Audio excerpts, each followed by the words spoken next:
मानसिक दबाव और तनाव पर काबू कैसे पाएं। भाग 2।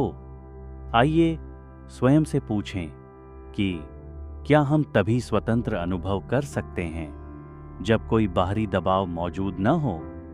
हम सभी अपने ऑफिसेज में कई प्रकार का दबाव महसूस करते हैं, जैसे कि निर्धारित समय सीमा में और निश्चित विधि और गाइडलाइंस के अनुसार कार्य करने में, दूसरों की अपेक्षाओं के अनुरूप अपना प्रदर्शन बनाए रखने में और अपने सहकर्मियों के प्रदर्शन के समान अच्छा प्रदर्शन करने में। इसी तरह से हम अपने रिश्तों में उन्हें सफल बनाने का, दूसरों को संतुष्ट करने और उनसे सम्मान पाने का दबाव महसूस करते हैं।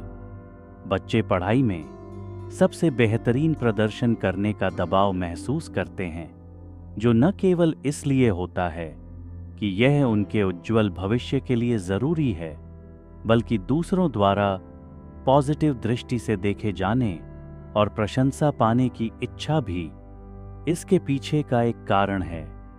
हम अपने परिवार की आवश्यकताओं, आराम और विलासिता को पूरा करने और समाज में एक निश्चित छवि बनाए रखने के लिए अधिक से अधिक धन कमाने का दबाव महसूस करते हैं। साथ ही जीवन में आने वाली समस्याओं के कारण भी हम दबाव महसूस करते हैं, और जब हम उन्हें जल्दी या फिर उस तरीके से सॉल्व नहीं कर पाते हैं जैसा हम चाहते हैं, जीवन के किसी भी क्षेत्र में असफलता या उसका डर हमारे अंदर दबाव पैदा करता है।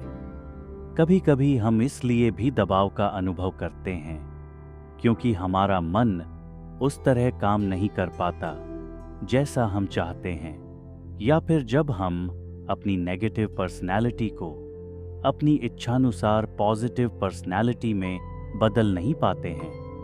साथ ही अपने इस बिलीफ के कारण जब हम अपने निर्धारित लक्ष्यों और उद्देश्यों को समय पर या एक निश्चित तरीके से हासिल नहीं कर पाते और कुछ गलत हो जाता है, जो दबाव महसूस कराता है।